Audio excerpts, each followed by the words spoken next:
जब यूरोप में और अमेरिका में शरीर की नस काटकर रक्त बहा दो, यही चिकित्सा है, उस समय इस देश में सुश्रुत की राइनोप्लास्टी रही। आपको मालूम है, राइनोप्लास्टी भारत ने दुनिया को सिखाया है। और राइनोप्लास्टी के भारत में 1500 से ज्यादा केंद्र थे अंग्रेजों की ईस्ट इंडिया कंपनी के आने के पहले तक। उनके स्थान और पूरे वर्णन मेरे पास है और अंग्रेजों के दस्तावेज में से निकाले हुए हैं। भारत में सबसे बड़ा राइनोप्लास्टी का केंद्र था कांगड़ा। कांगड़ा कहां है? शिमला के आगे, हिमाचल में। और कांगड़ा और उसके आसपास में 700 केंद्र थे जो राइनोप्लास्टी सिखाते थे। दक्षिण में जबरदस्त केंद्र थे राइनोप्लास्टी के। मैसूर स्टेट है ना, मैसूर स्टेट में 150 से ज्यादा केंद्र थे आज से 200 साल पहले। एक पुरानी कहानी है जो दस्तावेजी है, कल्पना की नहीं है। एक अंग्रेज अधिकारी था कर्नल कूट, वो हैदर अली से लड़ा। हैदर अली ने उसको परास्त किया। परास्त करने के बाद उसकी नाक काट दिया, क्योंकि हमारे राजा ज्यादा से ज्यादा यही करते थे, गला नहीं काटते थे, नाक काट दिया, कान काट दिया। क्यों? क्योंकि नाक कटना ही बहुत बड़ी बदनामी होती थी। तो नाक काट दिया उसका। कटी हुई नाक लेके वो भागा कर्नल कूट। वो खुद अपनी डायरी में लिख रहा है कि जब मैं युद्ध में हार गया, हैदर अली ने मुझे नाक काट दी, हाथ में लेकर मैं भागा और हैदर अली की सीमा खत्म हुई मैसूर राज्य की, तो बेलगाम नाम का एक गांव आया। वहां पर एक वैद्य ने मेरी सर्जरी की। 21 दिन मुझे अपने घर में रखा, सर्जरी करके लेपन लगाया, मेरी नाक जोड़ दिया। और आज मैं पार्लियामेंट के सामने कह रहा हूं कि भारत के वैद्यों को इतना ज्ञान है, वो ये सब कर सकते हैं। इसलिए हमें भारत में अपने लोगों को भेजकर ये विद्या सीखनी चाहिए। ये उसका भाषण है हाउस ऑफ कॉमन्स।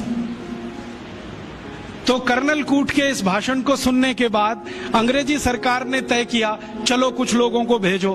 तो अंग्रेज आए, उन्होंने यहां सर्जरी सीखना शुरू किया। और जो अंग्रेजों ने सर्जरी सीखा है, वो लिख रहे हैं कि जो जातियां भारत में सर्जरी में मास्टर थी, वो सब नाई थे। नाई समझते हैं? बाल काटने वाले। ये सब सर्जन थे 200 साल पहले। हाँ, सब सर्जन थे 200 साल। अब जरा सोचो कि नाई अगर सर्जन रहे हों तो वो पिछड़ी जाति कैसे हुई? अंग्रेजों ने उनको 1881 के सर्वे में पिछड़ी जाति घोषित किया। उसके पहले इस देश में नाई कभी भी पिछड़ी जाति में नहीं थे। 1881 में सेंसस हुआ सबसे पहला, और आज तक वो चल रहा है, हर 10 साल में होता है जनसंख्या का गणना। अंग्रेजों ने पहली गणना में नाइयों को पिछड़ा वर्ग में डाल दिया। और एक अंग्रेज कहता है कि ये अच्छा ही है, क्योंकि ये विद्या में इतने ऊंचे हैं, अगर इनको नीचे नहीं लाओगे ये गुलामी कभी स्वीकार नहीं करेंगे। और आज हमारी सरकार भी उनको पिछड़ा ही कहती है। उनके हाथ में इतना हुनर है, उंगलियों में इतनी फ्लेक्सिबिलिटी है। वो आप देखते हैं ना, बाल काटते समय वो गर्दन भी काट सकते हैं, सोचो ना। और इतनी सफाई से उस तरह चलाते हैं, उस तरह से वो किसी ट्यूमर को भी काट के निकाल सकते हैं। ये सब बहुत बड़े सर्जन रहे। और आज से 200 साल पहले के दस्तावेज बताते हैं कि कांगड़ा और उसके आसपास, कुर्ग और उसके आसपास, मैसूर और उसके आसपास जितने सर्जरी सिखाने वाले केंद्र थे, उन सबके आचार्य नाई ही थे जातियों।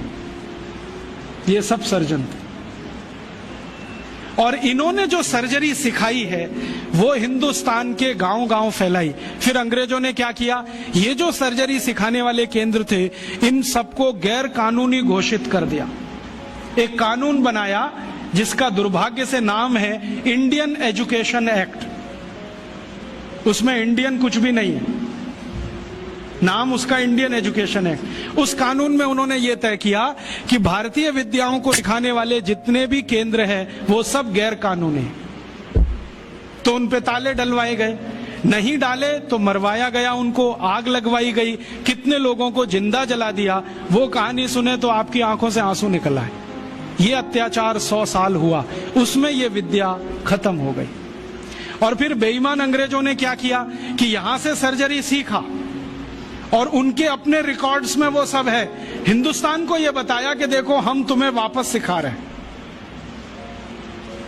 और यहां से सर्जरी सीखकर जो डॉक्टर बने लंदन में, उन्होंने fellow of the royal society की स्थापना की, जिसमें डिग्री लेने के लिए आज हमारे डॉक्टर जा रहे हैं और उस प्रमाण पत्र को लाके दरवाजे पे बड़ा टांगते हैं। मैं देखो FRS, उसमें शहद लगा के चाटो तो विटामिन C भी ना मिले। ये स्थिति है, इतना उलट गया सब कुछ। सर्जरी में यह था, मेडिसिन में इससे अद्भुत था भारत। और मेडिसिन में अद्भुत होने का कारण है, विशेष किस्म की दवाएं यहां पर हैं। ऐसी ऐसी अद्भुत दवाएं हैं जो आप कल्पना नहीं करें, काम ना करे आपकी कल्पना। मैं आज भी ऐसे बहुत वैद्यों को जानता हूं जिनके पास कोई फॉर्मल एजुकेशन नहीं है, जो स्कूल कॉलेज में भी नहीं गए हैं। आपकी नाड़ी अगर पकड़ ली तो बता देंगे 7 दिन पहले से क्या क्या खा रहे हैं आप।